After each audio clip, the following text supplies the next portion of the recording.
ironing shoelaces, doling out toothpaste, and bagpiping the monarch's daily wake-up. Sound ridiculous? It's just a regular day for King Charles's staff.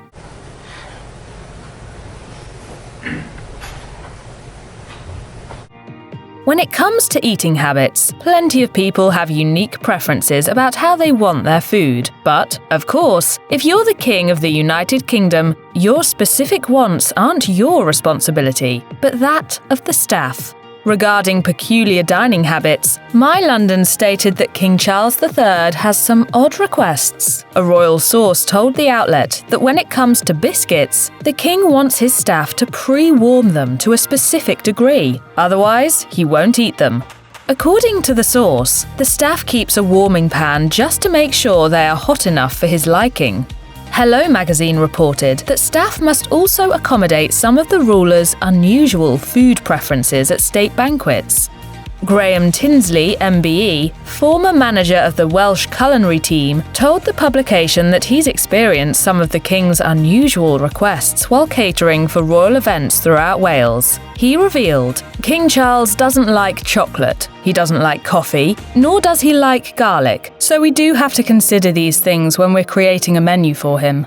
Likewise, Tinsley noted that King Charles desires a specific salad with coddled egg at state banquets. His tea also has specific instructions, as the royal will only drink tea made with loose leaves in a teapot. If he's drinking green tea, the water has to be heated to 70 degrees Celsius, or 100 degrees Celsius if it's Earl Grey.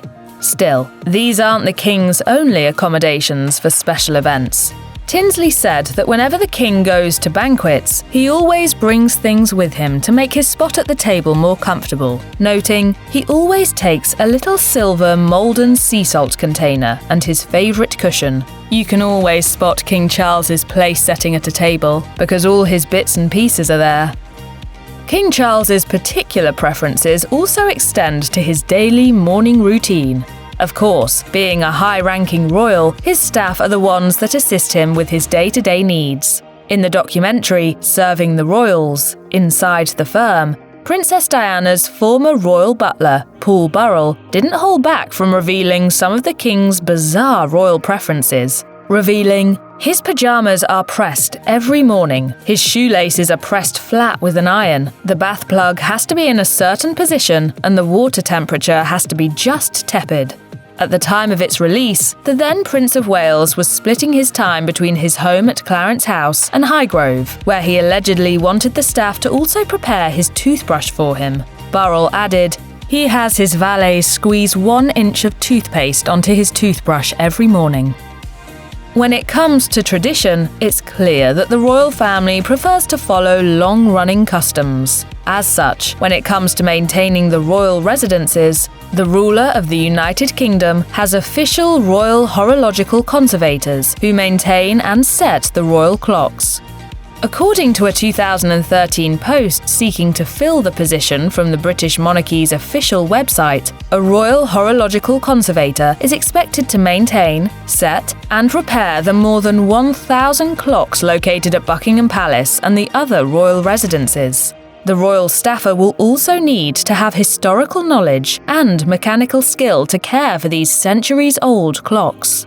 While the job sounds pretty unusual, there's clearly plenty of detail that goes into the work. So just how much does this royal job pay? Well, at the time of the posting in 2013, the salary for Royal Horological Conservator was listed as $50,163. Additionally, according to the royal family's official website, the horological conservator is expected to work 37.5 hours per week, Monday through Friday. The site adds that a person who fills this position will be expected to balance various projects and will need to use their expertise to provide advice and guidance on maintaining and preserving the clocks.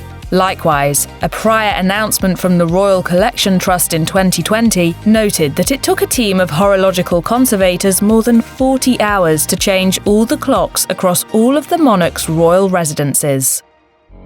When it comes to odd jobs, there are plenty of strange roles to fill if you work for the king. However, as noted by Express, one particularly unusual job the monarch employs isn't one that can be applied for. The Grand Carver is a position with a unique and rich history.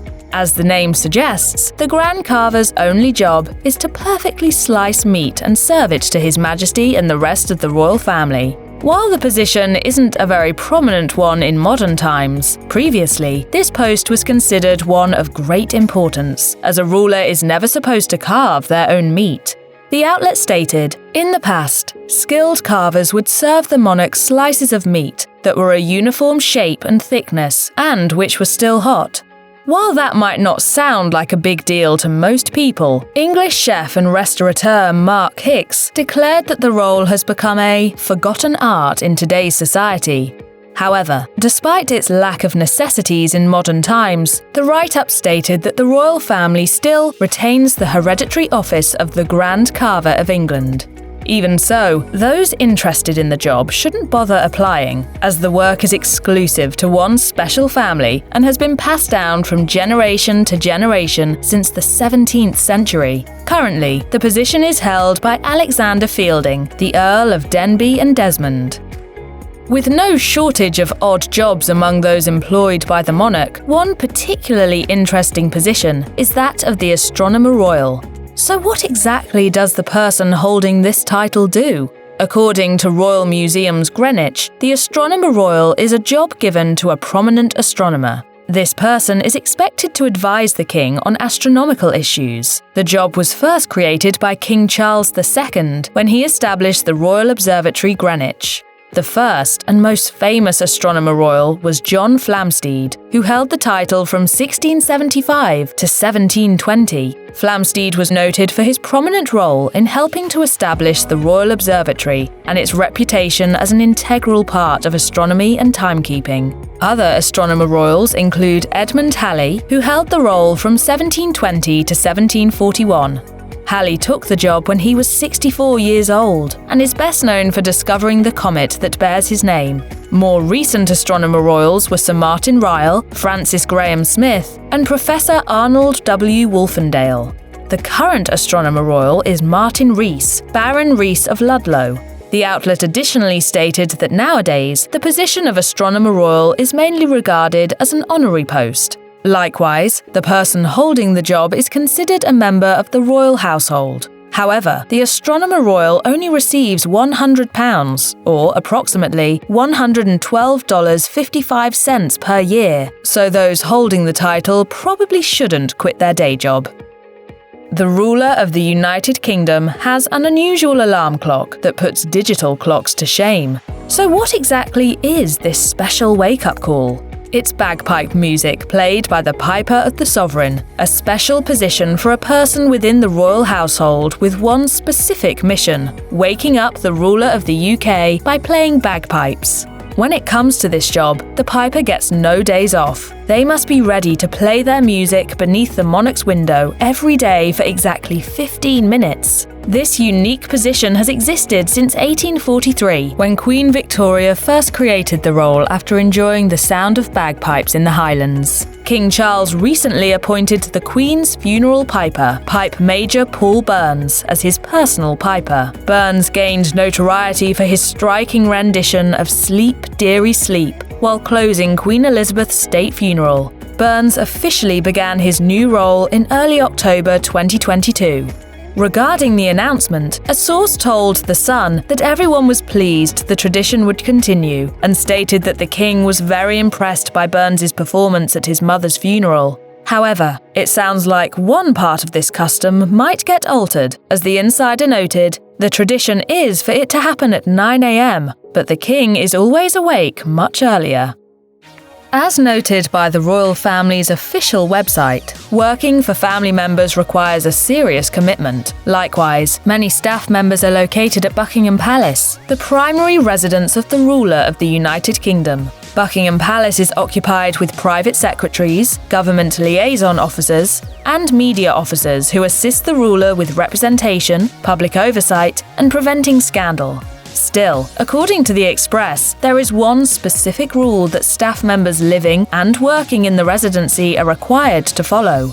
Though this regulation was initially announced during the reign of Queen Elizabeth, King Charles hasn't announced any changes or alterations, so it's assumed that this rule is still in place. This recent rule that staff is expected to follow is no pet dogs.